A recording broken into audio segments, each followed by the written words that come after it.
Sure to hook up. I guess I've spoken enough now. I still kept thinking it's going to work out, it's going to work out. And of course, in the end, it was something pretty simple. It was just bad cable. Well, thanks for having me here on a beautiful Sunday. I know everyone's probably eager to get out of here, get outside, and enjoy the beautiful fall weather. So we'll get right to it after a little bit of a delay there. Thank you to Fetchacure for having me here. When Rebecca first asked me to speak, when she said it was about geriatric medicine, I remember kind of pausing and thinking, gosh, what do we talk about?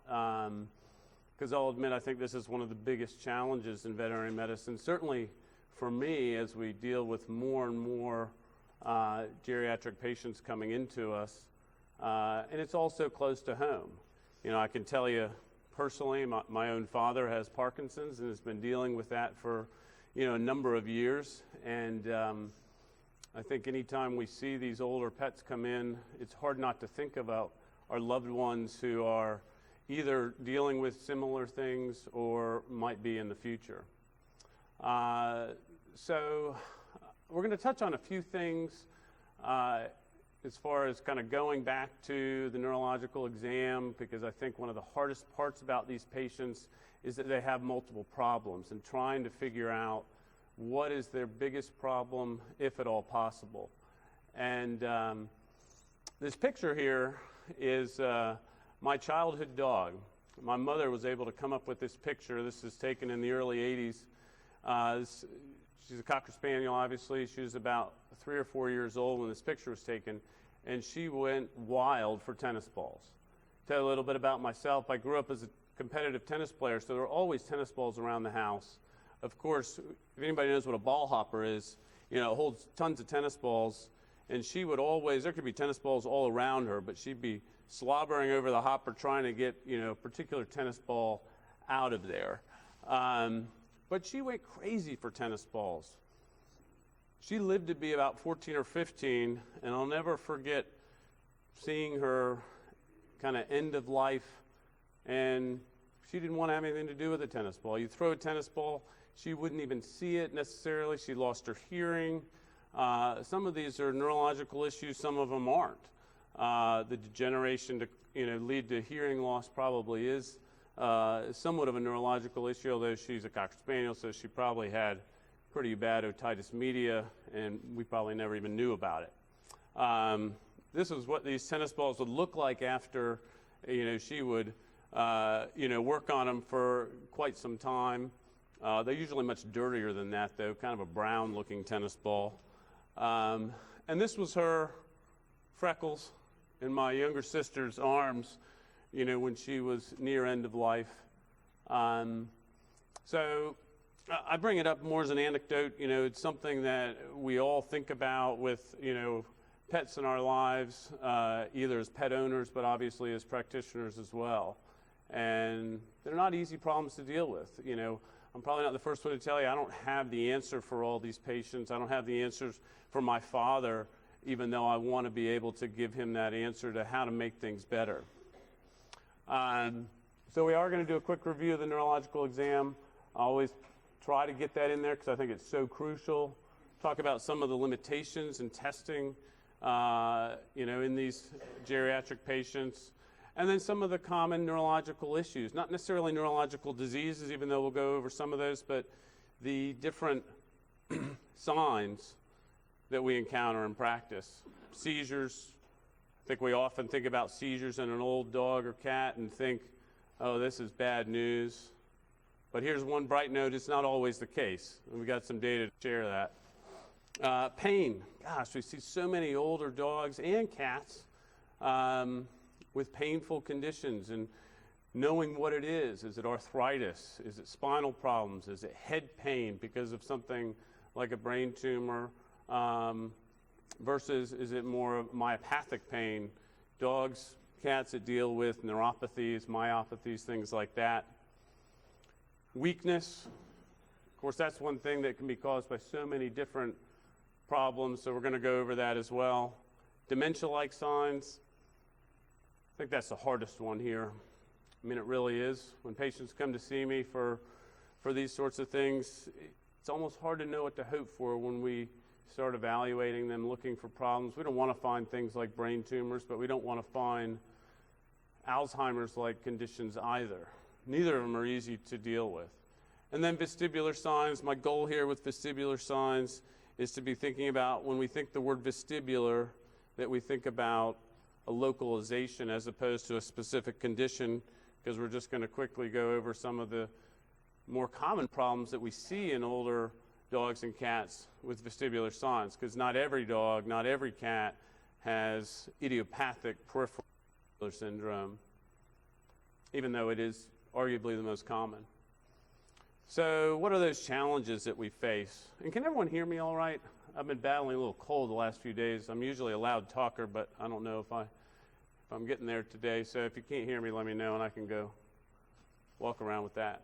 Or if I'm hurting your ears, let me know that too. And not just because it's neurology.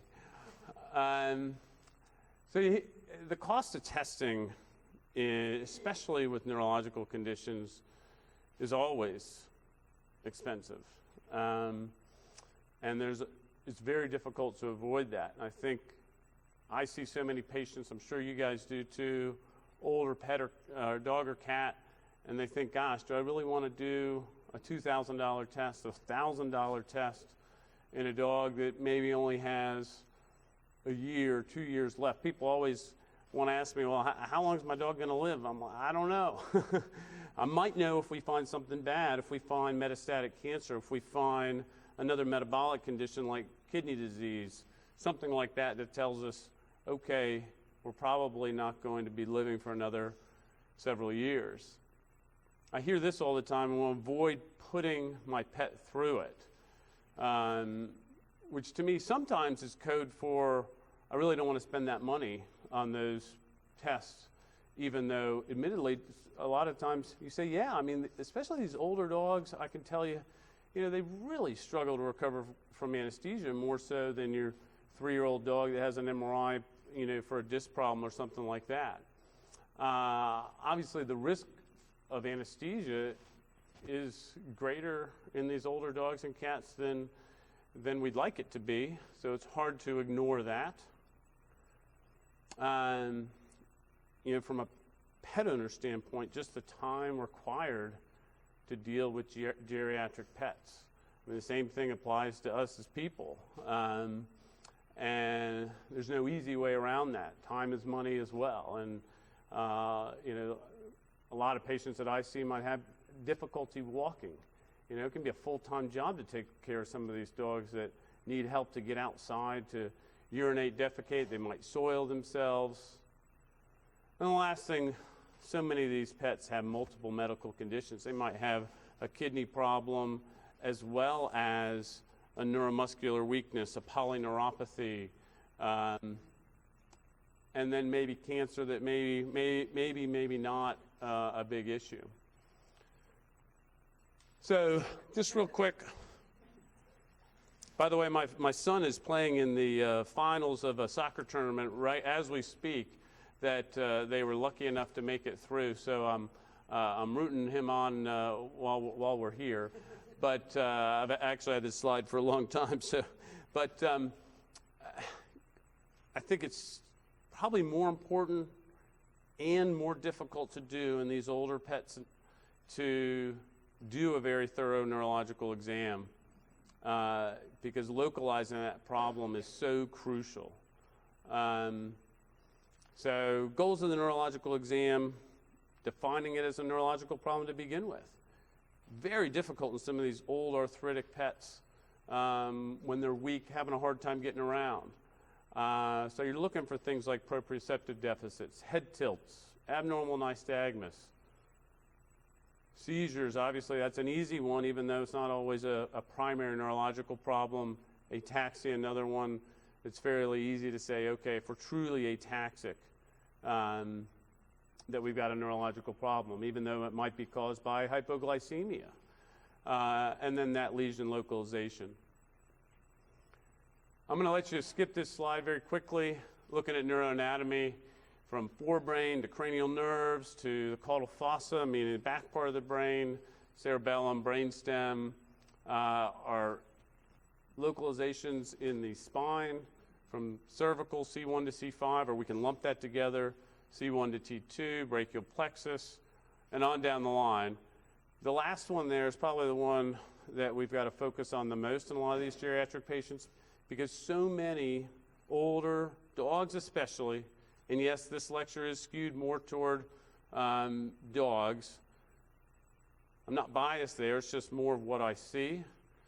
And I think cats are remarkably good at hiding some of the neurological problems that they have until, the very end. And so I don't think they come into us or come into me as much as people may bring their dogs. But lower motor neuron or neuromuscular problems, meaning peripheral nerves, neuromuscular junction, and of course muscle.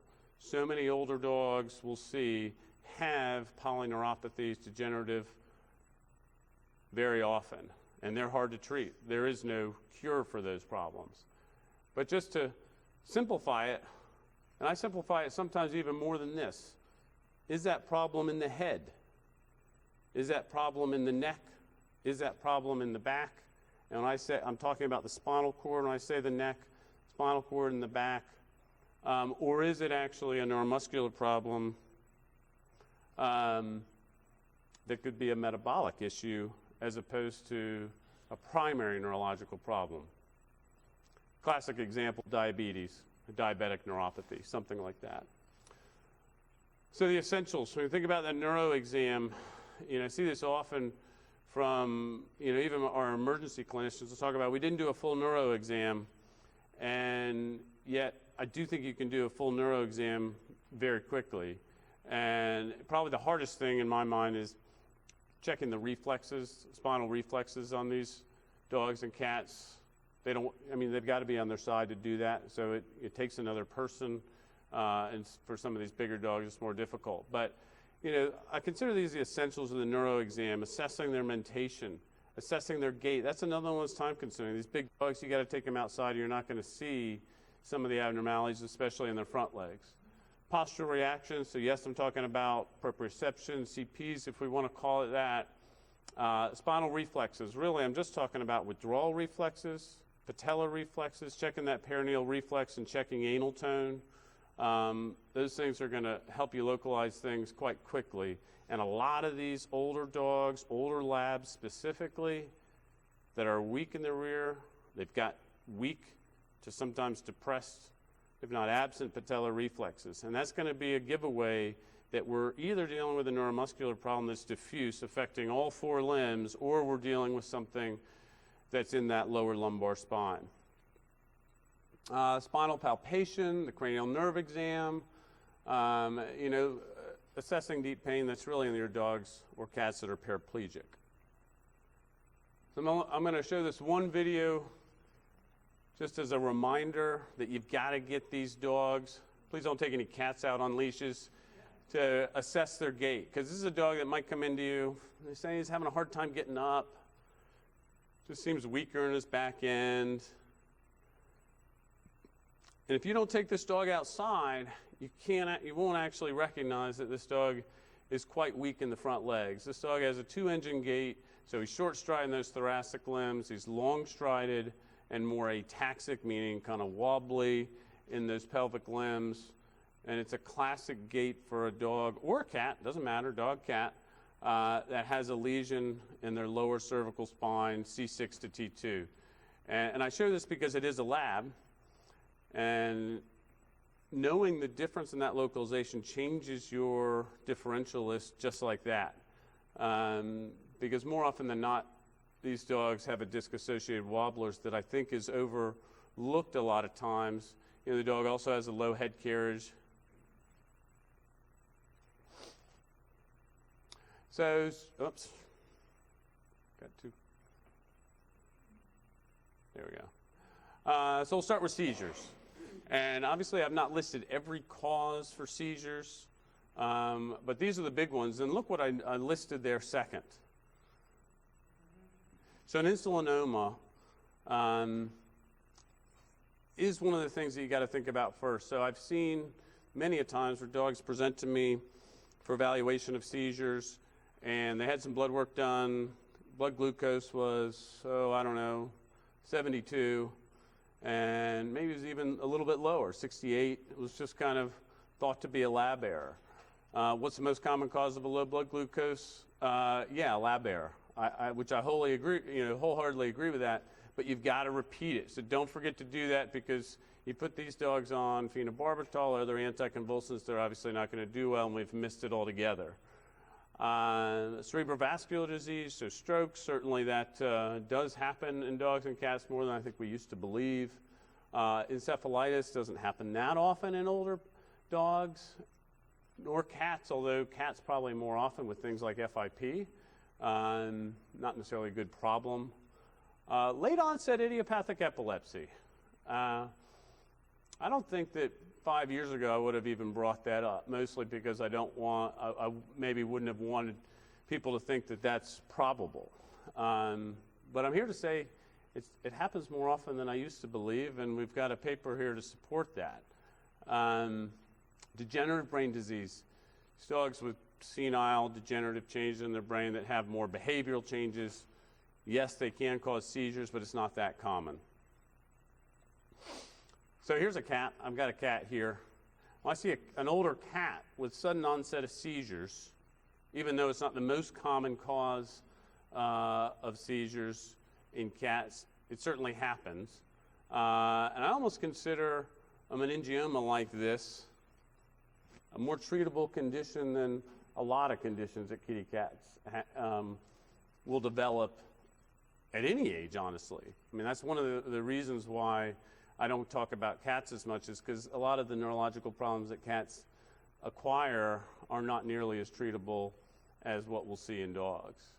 It's probably a little bit of that, as well as, yeah, maybe we don't have pet owners as willing to, pursue some of the testing that's required in their cats as often as they are in their dogs.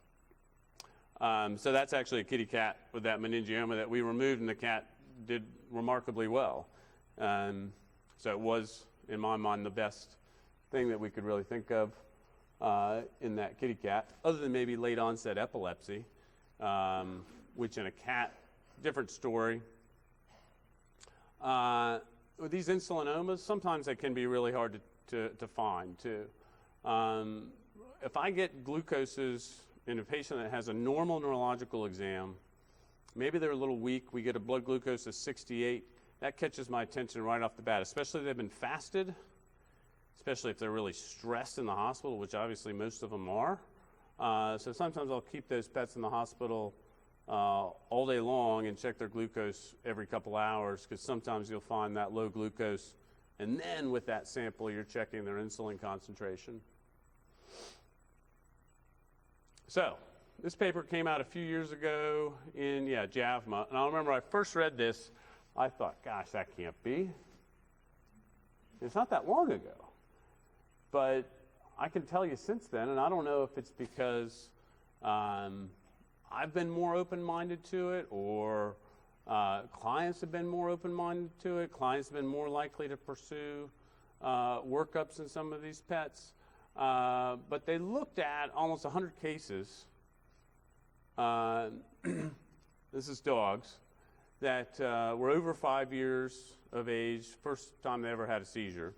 And you can see there, between 5 and 7, 23% had idiopathic epilepsy. Between 8 and 10, 45% of them had idiopathic epilepsy, and on and on.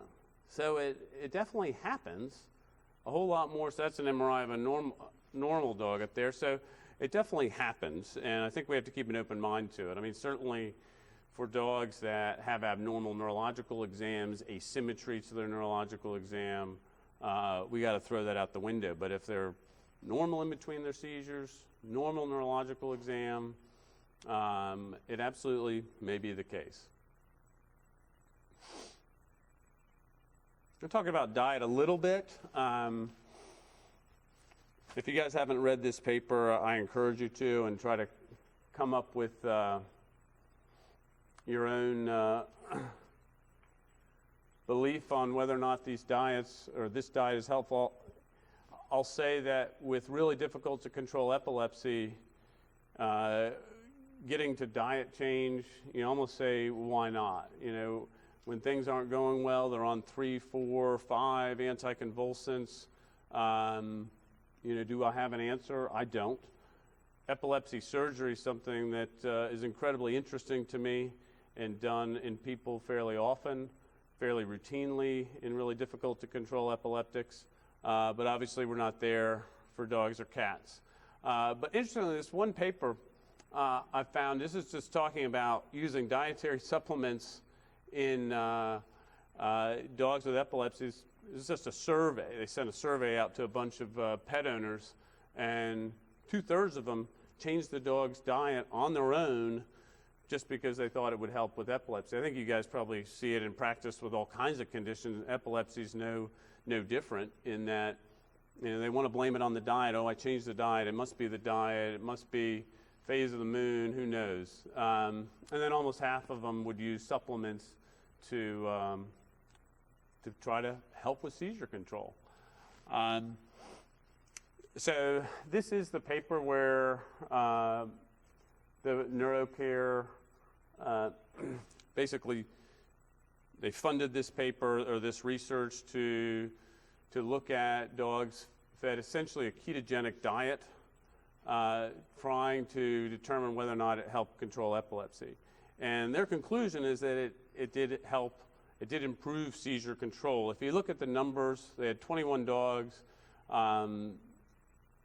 They claim it was statistically significant, but the numbers were really not all that different.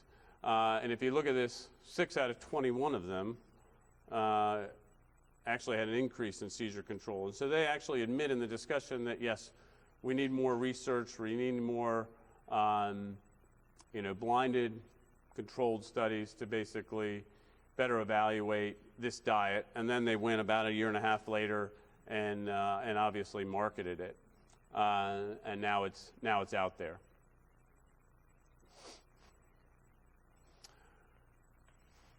So dementia. I don't know if anyone heard of this DISHA, this acronym for evaluating dogs or cats that may have dementia. Disorientation, change in social interactions, whether they're acting more clingy or more distant and less interactive with their pet owners. Sleep changes, I think I hear about it all the time. Dogs that are, up at night, crying, vocalizing. I had about a 17-year-old cat that would scream and walk around the house, and it drove us bats. But you felt bad for her because she was obviously unsure what's going on. And house soiling. I had another old cat that did the same thing. Ended up living in the garage for the end of his days. I lived in Florida at the time, so it wasn't that bad. And then activity changes. They're maybe less active, sleeping more, that kind of thing. So, some of these things, in my mind, these are all behavioral changes. They're fairly nonspecific. A lot of different things could cause this. You've got a dog that's maybe painful, or they house soiling because they're having a harder time getting up and around. And so I think our goals in all of these patients that we suspect to have dementia is to identify treatable conditions that we can blame for these different clinical signs. Urinary tract infection. Certainly, sometimes I think, we've got some of these older dogs, cats, they might have a UTI, and their owner thinks that they're not, they're mentally off, and that's why they're just old. But there may be something underlying, and I think, to me, that's the take-home here, is that we've got to look for other conditions, because some of these conditions are really difficult to treat. So when I see a pet where they've been referred to me, suspected that they may have dementia, but we're not sure, because it is unfortunately a diagnosis of exclusion. And certainly other medical conditions can cause some of these behavioral changes. Obviously primary brain problems like cerebrovascular disease, brain tumors, and then ultimately things like brain atrophy. So this on the left, that's that same dog, healthy looking dog, nice looking brain. That's a sagittal T2 of the brain. Is there a pointer on this? Do you guys? There. I got it. I saw that, but I was afraid I'd. It's our experience before I'd turn everything off. So this is the interthalamic adhesion. It's basically the middle of the thalamus, pituitary gland down here. And one of the more objective ways to look at dogs' brains, I don't think it's been looked at in cats, but in dogs with cortical atrophy, brain atrophy, loss of cortical volume, is comparing this interthalamic adhesion, which is basically right there on midline, to normal. So this is a dog that's much more normal, and here's a dog where you see that interthalamic adhesion and it almost kind of disappearing. It's looking more like a bullseye. All of this, what's white around here, that's fluid. That's CSF in the third ventricle. And there's, whoops, sorry. My finger's too fat to control that well. So there's just more fluid. We say, well, does this patient have hydrocephalus? Well, not really, not in the classic sense. Hydrocephalus ex vacuo, basically meaning that there's more fluid relative to cortical tissue. So that's one of the things that I'll see in patients that have brain atrophy, and yes, ultimately things like dementia. If you look up here even, you'll see that there's more white through here than there is here, just because there's more fluid in those cortical sulci. Another couple things. This is much more subtle enough you can see it in this light. In people, they refer to it as black dot disease, which is basically they're micro bleeds in the cerebral cortex, or really almost anywhere. And this dog right here, they're teeny tiny, and sometimes you can't even pick them up, but there's one there, one there, one there. And the other thing that you'll see is these hyperintensities. This is a flare sequence. It's developed for people with MS because what it does is it makes the fluid in the brain dark. So the fluid there in the lateral ventricles. And it's this very subtle, bright white area thought to be related to degeneration. Treatments for dementia. Gosh, I wish I had the secret here. I wish I had the secret for Parkinson's, for my mother. Certainly, selegiline has been advocated for so-called cognitive dysfunction in dogs. Diet change, and here's one thing where, I say, why not? Whether you're a person or a dog, if we can somehow improve the diet, and I'm certainly far from a nutritionist, but I do think that, anything and everything we can do to maximize nutrition for older dogs and cats, especially if we believe they have dementia-like issues. And is it a ketogenic diet? Maybe. Maybe it is. Vitamins, exercise, staying active, certainly important in people. I believe it's important in dogs and cats, even though I'm not sure how to do that in a cat as easily. So another paper from the same journal that the paper came out, looking at, essentially a ketogenic diet in dogs with epilepsy, looked at basically a very similar dietary formulation, looking at how it affects cognition in aged dogs. So 8 months on that diet that had higher amounts of medium chain triglycerides scored better with cognitive testing. They did find that they had increased serum levels of beta hydroxybutyrate, essentially showing that they achieved the effects. So I guess my thought in these patients is I'm not sure there's enough to say absolutely, but I don't, short of a secret for treating dementia, Alzheimer's-like signs, I don't think we have it. I don't think selegiline is it. And it's amazing how little research is out there evaluating anapril for cognitive dysfunction in dogs. This is one paper that's pretty old. It was in the winter. I thought that, I'm not sure I'd seen that before. It's just published there in the winter. And this is fairly old.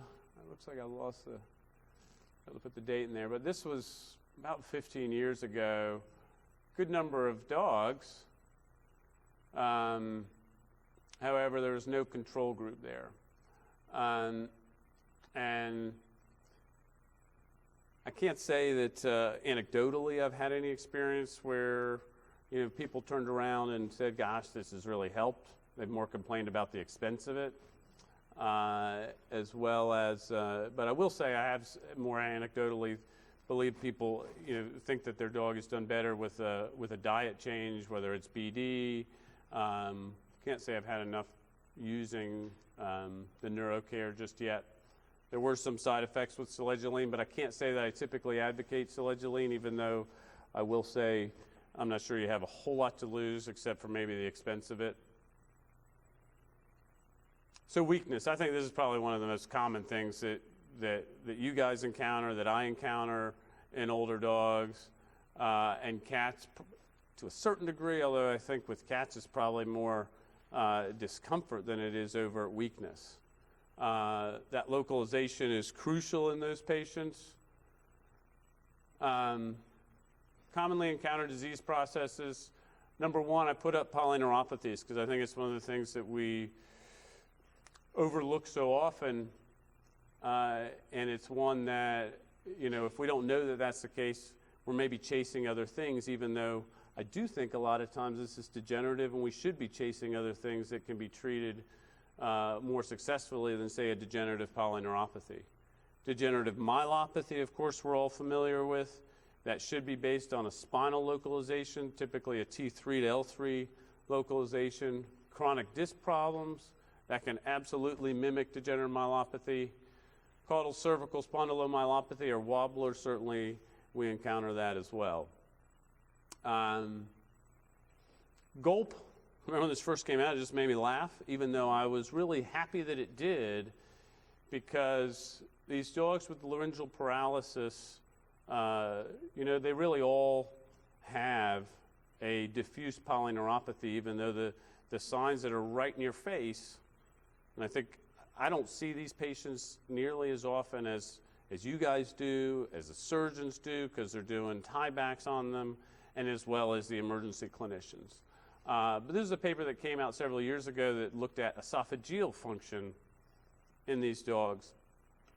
And all the dogs that had laryngeal paralysis were found to have higher esophagram scores, some of them aspirated during the studies. And it's thought to be related to a branch of the recurrent laryngeal nerve, the para-recurrent laryngeal nerves, that lead to you know, denervation along that, and then leading to, of course, esophageal weakness that was more so, can't see it here, this is actually a myasthenic. I probably see more myasthenics than dogs with so-called gulp, but you can see that the esophagus is dilated in this patient up all the way up in his cervical esophagus. So take home on that one is just remember that a lot of these dogs have esophageal dysfunction, which puts them at even greater risk for aspiration if they end up having a tieback. And the other take home from this paper was that when they looked at these dogs, almost a third of them had generalized neurological signs, and by a year they all did. And I'll admit, I've never looked at a dog with laryngeal paralysis and not found some evidence of a neurological problem, whether they've got weak patellar reflexes, whether they have some degree of muscle atrophy, which you'd expect in an older lab, let's say.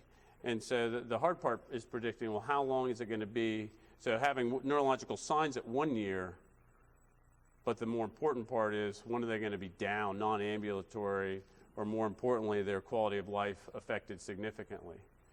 So what is our goal? I think our goal in these dogs with lower motor neuron problems is not to prove that they have a degenerative polyneuropathy. I can do that. We can do electrodiagnostic testing, and we can do nerve biopsies to look for other causes. But looking for other causes is really more about looking at metabolic problems. So I show this video just because it's a dog that has really a characteristic gait of a peripheral nerve problem. That always cracks me up when she laughs there at the end. So this is a dog with diabetes. And he has that kind of classic, you look at him and you think he's kind of hypermetric. He's not really hypermetric. He has no ability to really flex at his hock. He's essentially got more of a distal neuropathy, and he can't get his foot off the ground, and so he's actually flexing more at the hip so he doesn't drag his toes. So it's an exaggerated form of a dog with a peripheral neuropathy, but that's one of the things you're looking for. Notice when that dog walks, he doesn't really he's not really ataxic, he's just weak. And he is weak in his front legs too, it's just harder to tell. He's getting kind of closer to pomegranate there. Take short strides there as well. So I point out here hypoglycemia. Some of those dogs that have very obvious polyneuropathies, lower motor neuron problems, especially older dogs, I'm looking to see if they have diabetes as much as I am seeing if they have hypoglycemia, because a lot of those dogs with insulinomas will have in this paper they talk about a subclinical peripheral neuropathy, but a lot of times it's not subclinical. So if you've got a really weak dog, I've seen dogs with hypoglycemia that look like dogs with myasthenia gravis. So check those glucose. They're such easy tests to run. They're inexpensive. They're quick, and you can get a nice answer there. So diabetes, of course, hypothyroidism, hyperadrenocorticism. I think dogs with Cushing's, we see with peripheral neuropathies, probably almost more often than we do with hypothyroidism. Maybe even diabetes. I think that we see that more in cats, even though that's a nice example in that dog there.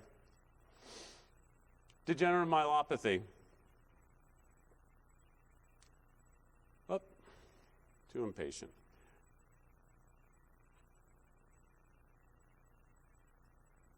This dog really didn't like us. This was, can't say pre-MRI, it was before I had MRI on a regular basis, so you can see shave. This dog had a myelogram. And he looks like a dog that you'd think might have degenerative myelopathies, an older shepherd.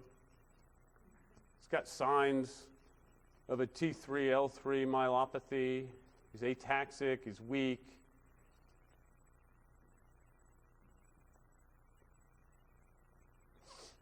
So this dog actually had a massive T7, T8 disc herniation, had surgery and did well. In my mind, checking for degenerative myelopathy, testing for degenerative myelopathy is one that's almost disappointing, because you don't want them to have degenerative myelopathy, of course. And I think the goal is always looking for other things. So I'm just going to comment quickly about the SOD1 superoxide dismutase testing. Is anyone doing that genetic testing with University of Missouri for degenerative myelopathy? It's kind of a screening test. Anybody? Yeah. Well, and it is a test that has a very high specificity, in that when dogs test negative for it, it's got a very good negative predictive value, is what I should say. So when these dogs test negative for that SOD1 mutation, they almost never have degenerative myelopathy. Dogs that test positive don't always have degenerative myelopathy. It's very sensitive, though. So it's not specific, it's very sensitive. The specificity of it it's almost useless in that sense. But almost all dogs with degenerative myelopathy will test positive. For the individual pet, I don't think it's a very helpful test. I think in dogs that have essentially been proven to have degenerative myelopathy, which, how do you prove a dog has degenerative myelopathy? Really it's, spinal imaging, whether it's an MRI or a myelogram, something to say that they don't have something else compressive, a chronic disc problem, a spinal tumor, spinal meningitis, you name it. And their history fits, and their breed fits. And so when I talk to people about that test, I say, if you're not sure what to do, if we're not sure if we want to do something like an MRI to see if there's something else causing your dog's progressive rear limb weakness, that's where doing that test may be helpful. Because if that test is negative, it maybe gives you, more hope that there is something else causing it. Whereas if we test positive, you say, okay, well, that's worrisome, but we're already worried the dog has degenerative myelopathy, depending on the context. Now, if this dog was walking normally one day and the next day was, as weak as this, we don't even bring up degenerative myelopathy, except that he might go on and develop later in life because it doesn't come on so quickly.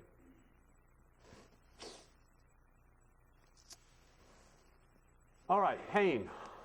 Another thing we see a lot of older pets with. Common causes, some are easily ruled in and out, others not so much. Osteoarthritis. Probably don't see that many older dogs and cats that don't have some degree of it. I think the ultimate question is how much of that is playing a significant component in their issue when they're coming to see you. Cancer, whether it's a bone tumor or tumors is meted to the muscle. Disc problems, certainly to me the most treatable condition, even though chronic disc problems, disc-associated wobblers, for instance, a whole lot more difficult to treat than acute disc herniations. Thromboembolic disease is something to look out for, especially in these older dogs that might have Cushing's, might have cancer somewhere. They kind of creep up on us. Cats, older cats that are suddenly painful and lame in one limb, think that they have a heart problem before you assume that it's a spinal issue or an issue within the limb itself, meaning an orthopedic issue. Discospondylitis, I always like to put this up here because older dogs do get discospondylitis, kind of a young dog, old dog, and yes, sometimes even in cats. And it's the best reason to take a plain radiograph in a dog or a cat that's painful in a very specific place. So if they have a localizable area of discomfort in their spine, probably more so in their back. I mean, it can happen in the cervical spine, but not as often as in the back. Take a plain film and see if you can identify evidence of bone lysis. Of course, you might find bone lysis because the dog's got or the cat's got a bone tumor, a spinal bone tumor. That's not good news. But you might find evidence of discospondylitis. I'll share this case with you just to get it off my chest. It's kind of part of my confession. This is a dog that had, I don't know if you can see this, this dog had a laminectomy right there. So this dog, and I still don't know the answer to it, but he had an MRI at St. Elsewhere about a week before he came to me, and the dog's just been in miserable pain, and he had this really significant yet chronic looking disc herniation there. And so we went in, we did a hemilaminectomy. The dog did great after surgery, and about 2 weeks later the dog became azotemic, febrile, and really painful again all of a sudden. I still don't know if we caused this dog to develop discospondylitis or if he had it before we went in. Either way, I feel terrible about it. Dog did go on to recover, thankfully, but after a long course of antibiotics. Vestibular signs. Certainly that's something you guys are encountering in practice all the time. Idiopathic vestibular syndrome, certainly the first thing to think about, but don't forget there are other things from cerebrovascular disease to otitis to, yes, when we're talking about a central vestibular issue, brain tumors, encephalitis, metronidazole toxicity. If they don't have a head tilt, but they're ataxic, they've got vertical nystagmus, please ask those clients if there's any reason why they would have been on metronidazole for an extended period of time, because that to me is the easiest thing to fix, easiest thing to diagnose. And this is a dog that's not having seizures. I can't help always want to show this video. This dog has vestibular signs, central vestibular signs. course, I could induce it, which always makes you feel bad. He's got vertical nystagmus. I don't know if you guys can see that. So that's not a dog with idiopathic peripheral vestibular syndrome.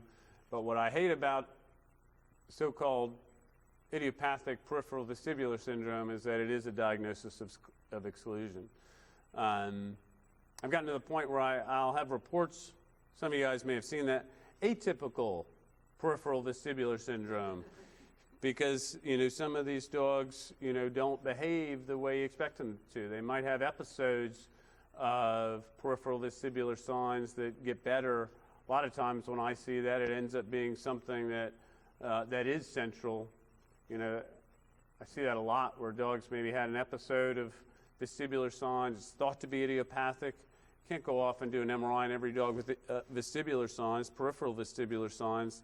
They get better, as they always do, and then 3 months later they're showing signs again, and now they've got signs that are more suggestive of a central issue, which proprioceptive deficits, postural deficits are going to be the most reliable sign that you've got a central vestibular problem. So if you don't have that, it doesn't mean it's not central, but if you do, then there's really no question, unless those proprioceptive deficits are because of something else. Like an old shepherd, it's maybe got proprioceptive deficits in his back end, not because he has degenerate myelopathy, but because he's got 3-4 chronic disc herniations, as so many of these guys do. So here's a greyhound with vestibular signs. Now maybe we say cerebellar signs because he's hypermetric on that left side. Often say cerebellovestibular just to kind of include everything, because this dog does have a head tilt. I don't know how easily you can tell that. Kind of right-sided head tilt there.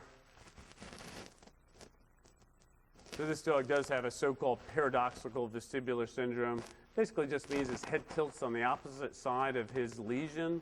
So his head's tilted to the right, and he had a left-sided cerebellar infarct. And the way you know where the lesion is because he's affected on that left side. You can see he's almost kind of starting to knuckle over there on that left front. So this definitely happens in dogs and cats. Greyhounds, miniature schnauzers, Weimaraner seem to be overrepresented. And this is the one that you can make a diagnosis even without imaging it, just based on, the history. They improve spontaneously, and that's why you don't go and put a dog like that right on prednisone right off the bat, because it may not be that at all. That's a non-hemorrhagic cerebellar infarct. So to orient you, this is an axial image. So this is the occipital cortex here, cerebellum here. So all of this is a pretty massive infarct. It's actually not that greyhound there. Risk factors for it, as soon as we identify something like that, and sometimes you can identify it before you even made the diagnosis. If they're hypertensive, if it's a cat with hyperthyroidism, with acute signs, paracute signs, it seems to be getting better. Sometimes we make that diagnosis all at once. They're hypertensive, they have hyperthyroidism, and they had a stroke, and 5 days before or 3 days before, they seem perfectly normal, the owner, but by the way, he's losing weight and he wants to eat all the time. So you got to look for all these things. A lot of these things are just basic blood work. Glomerulonephritis, certainly you've got to do urine protein creat ratios sometimes to rule that in or rule that out. Cancer, of course, is another risk factor for stroke. And I'm not just talking about, mets to the brain, even though that can be the case, heart disease. So these are the things to look for once you've identified that. But I will admit, we see cerebrovascular disease without underlying risk factors all the time. Not every day, certainly not as common as a brain tumor. If we're talking about peripheral vestibular signs, certainly we shouldn't be talking about a stroke, but it can happen. So take home, we've got to do a full, thorough neuro exam on these guys. dog, cat, it doesn't matter. Got to try to localize that problem. And the truth is, a lot of them have multiple problems. You know, they might have a chronic disc problem like a lab. I don't know what's so unlucky about labs. They're the only breed of dog that I know that gets that will develop FCEs and typical compressive disc herniations. I think another breed that does that as commonly as that anyway. They obviously get gulp, laryngeal paralysis, peripheral nerve problems. So some of these dogs and cats do have multiple problems, and it makes that localization very challenging. Ruling out those metabolic conditions and metastatic cancer, to me, in these old dogs and cats is job number one. You guys can do that for sure before we think about more involved, potentially risky neurological testing, MRIs, things like that, that people may not want to do, and understandably so. Late onset epilepsy, it happens, and it happens more than I thought it did. 10 years ago, I wouldn't have thought that. One of my mentors said, you over 7 or 8 years of age, comes in with acute onset of seizures, start them on steroids right out the gate. And I don't do that anymore, even if the owner doesn't have the money to do something like an MRI, unless they're progressing, unless they have significant abnormalities to their neurological exam. And then with these dogs that are getting tiebacks, you got to talk to these owners about esophageal dysfunction, as well as the reality that they're going to get worse over time with their more generalized polyneuropathy that they have. I mean, that's the cause of their problem. I think that's about it. All right. I know everybody's eager to get out of here. I don't know where we got this picture. This is a picture that somehow with that trick, this is up in Baltimore, a beautiful fall picture, but I haven't seen it in the longest time. I don't know what that...